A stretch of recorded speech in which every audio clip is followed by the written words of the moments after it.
No niin, mä näytän teille korttitempun ja tämän videon loppu tulee tähän sitten vielä tutoriaalikin. Meillä on tässä pakan päällä pataessa. Ajan se tähän näin. Sitten meillä on tässä toisessa risteässä. Ajetaan sekin tähän näin.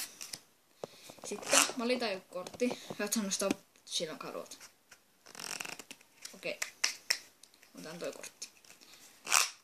Elikkä patan jätkä. Okei. Otetaan patan jätkä. Näin väliin näin. Ja käännetään koko paketti ympäri. Ja napsautetaan niin se häviää ässien välistä. Okei. Täällä ei mitään. Voidaan nostaa kerran pakkaa. Ja napsauttaa. Niin se sun kortti löytyy punaisten ässien välistä. No niin, ja nyt tulee se tutoriaali. No niin, terve taas ja taas. Tää on mun eka video. Nyt tässä mä näytän teille tutoriaalin yhteen temppuun. No, tää on S-temppu. No, pakkijärjestykseen. Otetaan kaikki 4 S tästä pakasta ulos.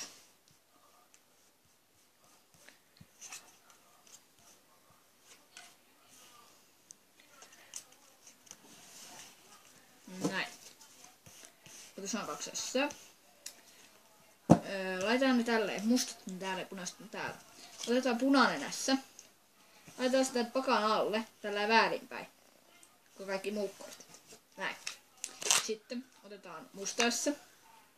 Musta S. Punainen S. Ja musta S. Sitten täällä on tämä tietenkin vielä. Sitten täällä on musta S, punainen S ja musta S. Sitten alkaa temppu.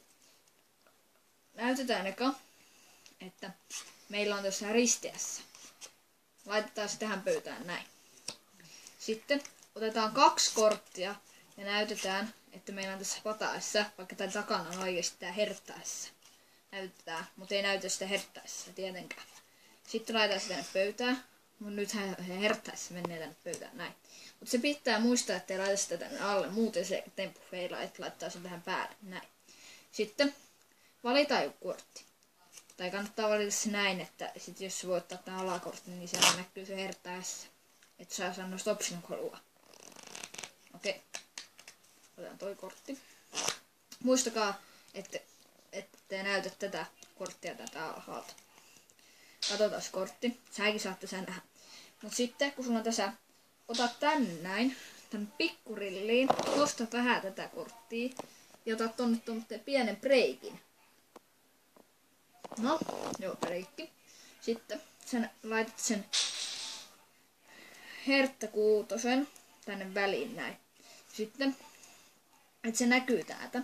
Sitten suoristat nämä kaikki kortit. Sitten kun sulla on tää edelleen tää breikki, nostat siitä breikistä nämä, et sit se näyttää, että sulla on ne mustat ässät siinä. Mut muista, että näytätte tätä sitten sitä korttia. Sitten työnnetään tää täältä. Se voi napsottaa sormia tai napsottaa pakkaa. Ja sit voit olla, nyt se on hävinnyt sieltä. Okei? Mut nyt sulla on taas tämä. Sit sä nostat vaan kerran pakkaa. Niin se on automaattisesti se noitten valitsema kortti, näiden punaisten ässien välissä. Okei. Se on moro.